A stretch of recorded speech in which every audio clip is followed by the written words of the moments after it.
누가복음 1장 39절에서 45절까지입니다. 이때에 마리아가 일어나 빨리 산골로 가서 유대 한 동네에 이르러 사가랴의 집에 들어가 엘리사벳에게 문안하니 엘리사벳이 마리아가 문안함을 들으매 아이가 복중에서 뛰노는지라. 엘리사벳이 성령의 충만함을 받아 큰 소리로 불러 이르되 여자 중에 내가 복이 있으며 내 태중의 아기도 복이 있도다. 내 주의 어머니가 내게 나오니 이 어찌 된 일인가. 보라, 내 문안하는 소리가 내 귀에 들릴 때에 아이가 내 복중에서 기쁨으로 뛰놀았도다. 주께서 하신 말씀이 반드시 이루어지리라고 믿은 그 여자에게 복이 있도다. 아멘. 기도하겠습니다. 하나님, 이제 하나님의 말씀을 선포합니다. 말씀을 전하는 인간의 종된 모습은, 종의 모습은 하나님 가려주시고 말씀만 울고자 선포되도록 주님 이 시간 인도하여 주시옵소서. 이 말씀을 듣는 주의 종들의 귀에 들리게 하여 주시고 그 마음에 깊이 심어지게 하시고 그것이 행함으로 자라고 귀한 열매 맺을 수 있도록 성령님 말씀으로 이들의 삶을 주관하시고 역사하여 주시옵소서. 필요할 때마다 삶의 순간 때마다 선포되어진 말씀을 깨닫게 하시고 기억나게 하여 주셔서 그 말씀 붙잡고 살아가는 말씀의 사람들 되게 하여 주옵소서. 이를 위하여 이 시간 말씀 전할 때에 이 말씀을 하나님의 말씀으로 듣게 하시고 아멘으로 화답케 하여 주시고 그 말씀을 청종하며 그 말씀에 내 모든 것을 거는 주님의 사람들 되게 하여 주옵소서. 예수님의 이름으로 기도드리옵나이다. 아멘. 할렐루야. 성경은 천사들의 존재와 활동을 말하고 있습니다. 성경은 천사들에 관해 자세하게 계시하지는 않습니다. 왜냐하면 우리의 초점이 천사가 아니라 하나님과 그분의 사역에 맞추도록 하기 위해서 천사는 많은 부분을 신비에 두고 있습니다. 그런데 성경에 그 이름이 소개되고 있는 천사가 딱 둘 있습니다. 혹시 아십니까? 네. 오늘 가브리엘과 또 하나는 미가엘입니다. 그러니까 성경에 천사가 참 많이 나오는데 천사의 이름이 알려진다는 것은 그만큼 그 이야기가 중요하다는 것을 우리가 미루어 짐작할 수 있지요. 누가복음 1장이 그러합니다. 천사 가브리엘이 등장합니다. 수태고지, 즉 예수 그리스도의 잉태를 알리기 위해서입니다. 천사 가브리엘이 갈릴리 나사렛이라는 동네에 가서 마리아를 찾습니다. 26절, 27절 함께 읽겠습니다. 여섯째 달에 천사 가브리엘이 하나님의 보내심을 받아 갈릴리 나사렛이라는 동네에 가서 다윗의 자손 요셉이라는 사람과 약혼한 처녀에게 이르니 그 처녀의 이름은 마리아라. 천사 가브리엘이 마리아 앞에 나타납니다. 마리아가 천사를 보고 어떻게 했을까요? 깜짝 놀랍니다. 물론 천사를 보았기 때문에도 놀랐겠지만 마리아가 진짜 놀란 이유는 따로 있었습니다. 28절 29절입니다. 있습니다. 그에게 들어가 이르되 은혜를 받은 자여 평안할지어다. 주께서 너와 함께 하시도다 하니 처녀가 그 말을 듣고 놀라 이런 인사가 어찌함인가 생각하매. 자, 마리아가 놀래요. 그런데 마리아가 놀란 이유는 무엇 때문입니까? 천사가 마리아에게 전한 인사말 때문이에요. 마리아에게 전한 그 말 때문에 놀랍니다. 뭐라고 했는데요? 주께서 너와 함께 하시도다. 왜 놀랐을까 이 말? 이 말이 뭐 별거라고? 주님이 너와 함께 하신다라는 이 인사말을 듣고 마리아가 깜짝 놀랍니다. 왜 그럴까요? 모르시겠죠? 아시면 목사하셔야죠. 왜 그러냐면 주님께서 너와 함께 하신다라는 이 말은 하나님께서 특별한 사람을 택하여 부르셔서 사명을 주실 때 하던 말씀입니다. 아브라함을 부르실 때도, 모세를 부르실 때도, 여호수아, 예레미야, 스바냐, 하나님께서 당신의 사람을 특별히 택하고 세우셔서 사명을 주실 때 하신 말씀이 바로 뭐라고요? 내가 너와 함께 하겠다. 그런데 지금 그 말씀을 누구에게 하고 있는 거예요? 마리아. 그리고 이 인사말의 의미를 마리아가 모를 리가 없습니다. 여러분이 마리아라고 한번 생각해 보세요. 지금 어느 동네예요, 여기가? 나사렛. 우리 배웠죠? 네? 유대, 사마리아, 갈릴리. 제일 못 사는 데가 어디예요? 갈릴리. 갈릴리 중에서 가장 못 사는 데가 나사렛. 그 나사렛 깡촌에 살고 있는 이제 17, 18밖에 되지 않은, 그것도 남자가 아닌 여자인 나에게 하나님께서 나에게 뭘 맡긴다는 거예요? 큰 일을 맡기신다는 거예요. 놀랄 노자지요. 마리아가 천사의 말을 듣고 놀라는 이유가 여기 있습니다. 다시 한번 읽어볼까요? 있습니다. 그에게 들어가 이르되 은혜를 받은 자여 평안할지어다 함께 하시도다 하니 처녀가 그 말을 듣고 놀라 이런 인사가 어찌함인가 생각하매. 이런 인사가 어찌함인가, 왜 나한테 이런 인사를 하시는 건가, 왜 나한테 어울리지 않는 이런 인사를 하시는 이유가 뭔가 놀라는 거예요. 그러니까 천사를 만난 것보다 천사가 하는 그 말에 더 놀란 거죠. 자기랑 어울리지 않는 거예요. 그래서 천사는 이 놀란 마리아를 안심시킵니다. 하지만 천사가 이어서 하는 말은 마리아를 안심시키기는커녕 혼란만 더 가중시킵니다. 30절, 31절 있습니다. 천사가 이르되 마리아여 무서워하지 말라. 내가 하나님께 은혜를 입었으니라. 보라 내가 잉태하여 아들을 낳으니 그 이름을 너가 무엇을 낳으리라? 아들을 낳으리라. 잉태하여서. 그 다음 32, 33절 읽겠습니다. 그가 큰 자가 되고 지극히 높으시니 아들이라 일컬어질 것이요 영원히 야곱의 집을 왕으로 다스릴 것이며 그 나라가 무궁하리라. 이게 도대체 무슨 일입니까? 어느 날 갑자기 천사가 눈앞에 나타난 것만 해도 깜짝 놀랄 일인데 하나님이 나한테 큰 일을 맡기신대요. 그런데 그 큰 일이 뭐예요? 알고 보니까 처녀인 내가 임신하는 거예요. 게다가 내가 그 잉태하여 날 아들이 누구라고요? 하나님의 아들이래요. 얼마나 황당스럽고 놀랍고 혼란스럽겠습니까? 다른 건 다 차치하고라도 무엇보다 마리아는 약혼을 앞두고 있는 처녀입니다. 여기서 처녀라는 건 단순히 미혼이라는 뜻이 아니라 동정녀, 남자와 관계를 맺지 않은 여자를 의미해요. 그런데 어떻게 처녀가 임신할 수 있습니까? 더군다나 당시의 약혼은 결혼과 같은 의미를 가졌습니다. 그래서 이 약혼녀가 바람을 피우면 그것은 간음으로 인정되어서 어떻게 될까요? 돌에 맞아 죽는 거예요. 사형이에요, 사형. 이 상황을 한번 머릿속에 그려보십시오. 처녀가 임신을 했대. 약혼자하고는 상관이 없대. 사람들이 뭐라고 생각하겠습니까?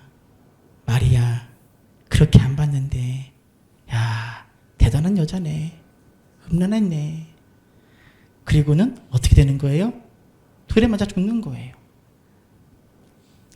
마리아는 미치고 팔짝 뛸 노릇입니다. 자신은 다른 남자는 말할 것도 없고 자신의 정혼자인 요셉과 잠자리를 같이 한 적이 없어요. 그런데 임신을 한다? 이걸 어떻게 설명합니까? 아니, 설명하면 믿어주기나 하겠습니까? 그래서 마리아는 천사에게 이것이 도대체 가당키나 한 일이냐고 되묻습니다. 34절입니다. 읽습니다. 마리아가 천사에게 말하되 나는 남자를 알지 못하나니 어찌 이 일이 있으리까? 어떻게 이런 일이 가능합니까? 말도 안 됩니다. 당신이 한 말을 어떻게 믿을 수 있겠습니까? 당신이 아무리 천사라고 하지만 내가 처녀인데, 그리고 내가 아이를 가지면 그 뒷일은 어떻게 감당합니까? 말도 안 됩니까? 라고 천사에게 되묻습니다. 그러자 천사 가브리엘은 엘리사벳 이야기를 꺼냅니다. 36절, 37절 읽겠습니다. 보라, 내 친족 엘리사벳도 늙어서 아들을 배웠느니라. 본래 임신하지 못한다고 알려진 이가 이미 6달이 되었나니 대저 하나님의 모든 말씀은 능하지 못하심이 없느니라. 자, 누구에 대해서 너 알고 있지 않느냐는 거예요? 엘리사벳. 엘리사벳은 남편이 누구지요? 사가랴, 제사장입니다. 엘리사벳도 제사장 가문의 여자로서 이 두 사람은 집안 배경뿐만이 아니라 신실한 경건한 부부였습니다. 근데 문제가 뭐예요? 이 엘리사벳이 아기를 가질 수 없는 거예요. 그렇게 나이가 들어버린 거예요. 근데 어느 날 하나님께서 남편 사가랴에게 나타나서 너희가 아들을 낳을 것이다 라고 말씀합니다. 그리고 천사의 말대로 그 나이 많은 엘리사벳이 잉태합니다. 그 아이가 장차 누가 되는 거지요? 세례 요한이지요. 지금 엘리사벳이 임신 몇 개월? 6개월이 된 거예요. 천사가 엘리사벳에게 한 말을 좀 더 풀어서 설명하면 이렇습니다. 마리아야, 너 엘리사벳 얘기 못 들었니? 평생 불임이었던 그 할머니가 임신을 했어. 하나님의 능력으로 가능했어.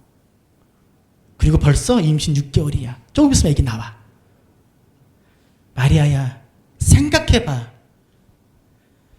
나이 많은 할머니가 임신을 하는 기적이 가능하다면 처녀가 임신하는 것도 왜 불가능하겠어? 누가 하시는 거니까? 하나님이 하시는 거니까. 하나님은 그런 분이야. 천사는 엘리사벳의 예를 들면서 주님께는 능치 못함이 없음을, 그래서 처녀인 마리아 너가 임신할 수 있음을 말씀합니다. 그리고 이 말을 들은 마리아는 드디어 순종하는 마음으로 고백합니다. 38절입니다. 읽습니다. 마리아가 이르되 주의 여종이 오니 말씀대로 내게 이루어지이다 하매 천사가 떠나가니라. 자, 따라합시다. 말씀대로 내게 이루어지이다. 무슨 뜻이에요? 내가 아이를 갖기를 원합니다. 내가 잉태하기를 나도 원합니다. 처녀인 내가 아이를 갖기를 나도 원합니다. 라는 뜻입니다. 아까 말했듯이 처녀가, 특별히 이 약혼한 처녀가 임신하면 어떻게 된다고요? 돌에 맞아 죽습니다. 그래서 저와 여러분 같으면 아마 이렇게 천사에게 얘기했을지 몰라요. 하나님, 왜 하필이면 접니까? 정혼한 처녀 이스라엘에 세고 셌는데 왜 하필이면 접니까?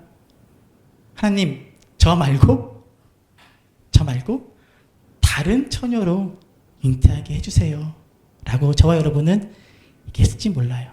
하지만 마리아는 주님의 뜻이 내 몸을 통해 이루어지기를 고백합니다. 순종으로 엎드립니다. 말씀대로 이루어지길 바란다는 이 고백 속에는 이 일로 인해서 내가 죽으면 죽으리라 하는 고백과도 같습니다. 정말로 큰 믿음이라 아니할 수 없습니다. 그런데 오늘 보고자 하는 것은 그 다음이에요. 천사가 떠난 후에 마리아의 행동에 주목해야 됩니다.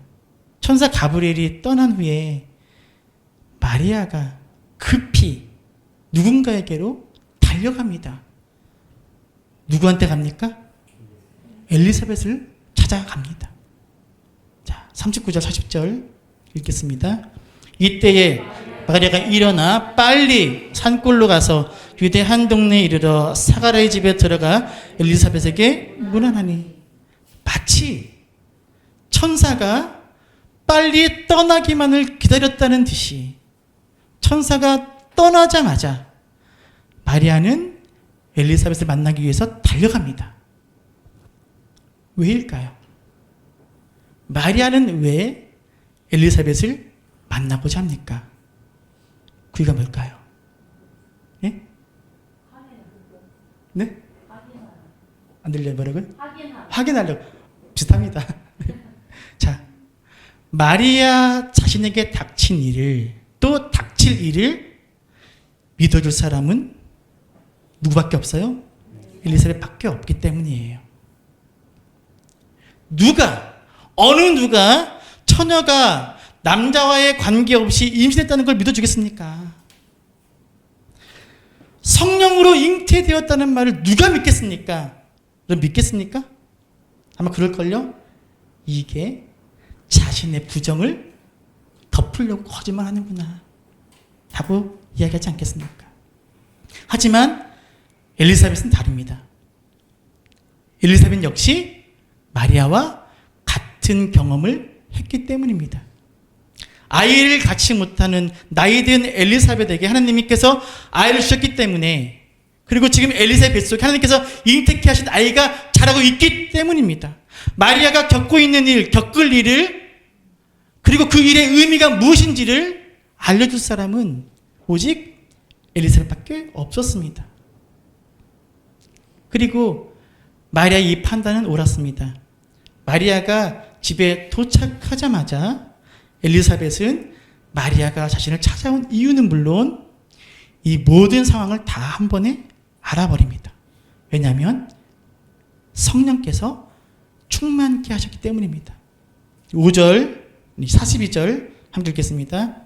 큰 소리로 불러 이르되 여자 중에 내가 복이 있으며 내 태중의 아이도, 자, 뭐가 있다고요? 복이 있다. 마리아, 너도 복이 있고 네 뱃속에 아이도 복이 있다. 그럼 만약에 마리아가 다른 사람을 만나서 이 얘기를 했으면 뭐라 그랬을까요? 예? 이 아이가 저주거리야. 저주. 화죠, 화. 근데 엘리사벳이 뭐라 그래요? 복이라는 거, 복. 그리고 이어서 이야기합니다. 43절 읽습니다. 내 주의 어머니가 내게 나아오니 이 어찌된 일인가? 내 주의 어머니. 내 주의 어머니. 지금 누구 보고 내 주의 어머니라는 거예요? 마리아 보고 내 주의 어머니래요. 그렇다면 엘리사벳은 마리아의 뱃속에 있는 아기를 향해서 뭐라 그러는 거예요? 내 주님이고 마리아는 그 주님의 어머니라는 거예요. 자, 이스라엘 사람들이 상대방을 주님이라고 부를 때는 두 가지 이유가 있습니다. 첫째, 나보다 높은 사람이거나 상대방을 높여 부를 때예요. 이때 주님이라고 합니다. 주. 두 번째는 하나님을 부를 때예요. 하나님. 자, 나이로 보나 사회적인 지위로 보나 아직 태어나지도 않은 아이가 엘리사벳보다 윗사람은 아니잖아요. 그렇죠? 그러면 엘리사벳이 마리아 뱃속의 아기를 향해서 나의 주라고 고백하는 이유는 뭐예요? 그 아기가 하나님이라는 거예요. 하나님의 아들. 그래서 나의 주님이라고 그러는 거예요. 마리아 뱃속의 아기가 하나님의 아들이기에 그 아기가 복되고 그 하나님의 아들을 잉태한 마리아이기에 마리아 역시 복되다라고 엘리사벳이 지금 외치고 있는 거예요. 그리고 나서 엘리사벳은 주님의 말씀에 기꺼이 순종한 마리아의 믿음을 칭찬합니다. 45절입니다. 읽습니다. 주께서 하신 말씀이 반드시 이루어지리라고 믿은 그 여자에게 복이 있도다. 그 말씀을 믿은 마리아, 너가 복되다. 성도 여러분, 여기가 제일 중요합니다. 엘리사벳이 지금 할 말 다 하잖아요. 지금 마리아 한마디도 안 했죠? 엘리사벳이 마리아에게 할 말을 다 한 후에, 바꿔 말하면 마리아가 말을 다 듣고 난 후에 마리아는 하나님을 찬양하기 시작합니다. 46절부터 50절 읽겠습니다. 마리아가 이르되 내 영혼이 주를 찬양하며 내 마음이 하나님 내 구주를 기뻐하였음은 그의 여종의 비천함을 돌보셨음이라. 보라, 이제 후로는 만세의 나를 복이 있다 일컬으리로다. 능하신 이가 큰 일을 내게 행하셨으니 그 이름이 거룩하시며 긍휼하심이 두려워하는 자에게 대대로 이르는도다. 할렐루야. 자, 생각해 보세요. 마리아의 이 찬양은 천사를 만난 후에 그때 이 찬양이 터져 나와야 그것이 자연스러운 그림이에요. 이해되세요? 네, 되시는 거죠? 천사가 떠난 후에 그 천사를 통해 내가 알게 된 그 모든 것이 너무 감사하고 기뻐서 고백해야 그 자연스러운 거예요. 그런데 마리아는 천사를 만난 후에 하나님을 찬양하는 것이 아니라 누굴 만난 후에? 엘리사벳을 만난 후에 비로소 찬양합니다. 천사가 아니라 엘리사벳을 만난 후에 마리아의 찬양이 터져 나옵니다. 왜냐하면 마리아는 천사를 통해 들려진 하나님의 뜻, 즉 처녀인 자신이 임신할 것이란 그 뜻에는 순종했어요. 하지만 그 일의 진짜 의미는 제대로 알지 못했습니다. 천사가 전한 그 엘리사벳 이야기를 통해서 처녀인 자신이 아이를 가질 거라는 것은 믿었지만 그 일의 참된 의미는 깨닫지 못했습니다. 그래서 누굴 만나러 가는 거예요? 엘리사벳을 만나러 가요. 그리고 엘리사벳과의 만남을 통해 자신에게 닥친, 자신에게 벌어진 일의 의미가 무엇인지를, 그리고 주님께서 자신에게 얼마나 큰 일을 주시는지, 또 자신이 얼마나 복받은 여인인지를 깨닫습니다. 마리아는요, 믿음의 사람 엘리사벳을 통해서 답을 얻습니다. 그래서 마리아는 비로소 하나님을 찬양하기 시작하는 것입니다. 따라합시다. 믿음의 사람을 만나야 답이 나온다. 다시 한번. 믿음의 사람을 만나야 답이 나온다. 천사가 떠난 후에 마리아가 엘리사벳을 만났음을 주목해야 됩니다. 만약에 마리아가 엘리사벳이 아니라 동네 친구를 만났다면 어떻게 되었을까요? 상상을 한번 해보세요. 마리아가 동네에 있는 친구를 만났다. 이런 미친년, 더러운 년, 취급받았지도 몰라요. 아니면 돌에 맞아 죽기 전에 지금 당장 애를 치워 라거나, 아니면 목숨을 부지하기 위해서라도 빨리 도망가 라고 할지도 몰라요. 그러나 마리아는 믿음의 여인 엘리사벳을 만났기 때문에 위로를 받았고 확신을 얻을 수 있었습니다. 엘리사벳은요, 내 뱃속에 아기마저 기뻐한다며 마리아에게 이런 일을 함께 기뻐해 줍니다. 그리고 내 주의 어머니라고 고백하면서 마리아에게 일어난 일의 의미를 알려줍니다. 그래서 마리아는 믿음의 사람 엘리사벳을 만난 후에 답을 얻고 하나님을 찬양할 수 있었습니다. 믿음의 사람을 만나야 합니다. 그래야 답이 나옵니다. 다시 한번 따라합시다. 믿음의 사람을 만나야 답이 나옵니다. 여러분, 어떤 힘든 문제나 어려운 일이 생겼을 때 여러분 누구 만나십니까? 앞이 보이지 않고 캄캄한 어둠의 밤을 지낼 때 여러분 누구를 만나십니까?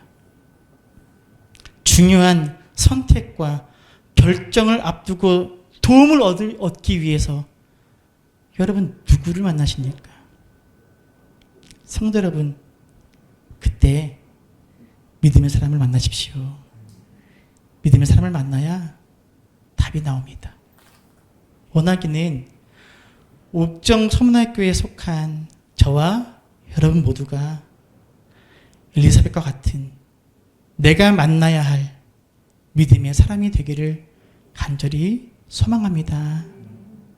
내가 힘들 때 위로를 주고 확신을 주는 사람, 깨우침을 주는 사람, 힘이 되어주는 사람, 내가 얼마나 소중한 하나님의 자녀인지 깨닫게 해주는 사람, 나의 잘못을 바로잡아주는 사람, 기도는 어떻게 해야 되는지 보여주는 사람, 믿음과 순종의 본이 되어주는 사람, 절망과 고통 가운데 어떻게 감사할 수 있는지를 알려주는 사람, 겸손이 무엇인지, 섬김 무엇인지 그 몸으로, 그 삶으로 답을 보여주는 사람, 성령 충만한 믿음의 사람, 이러한 사람들을 만나 답을 얻는 곳이 옥정 서문학교회가 되기를 간절히 축원합니다.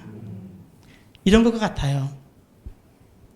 제가 지금 여러분께 설교하는 건 마치 마리아에게 천사가 뭐 하는 것과 같아요? 주님의 뜻을 전하는 거예요. 그렇죠? 하나님 뜻을 알려주는 거예요.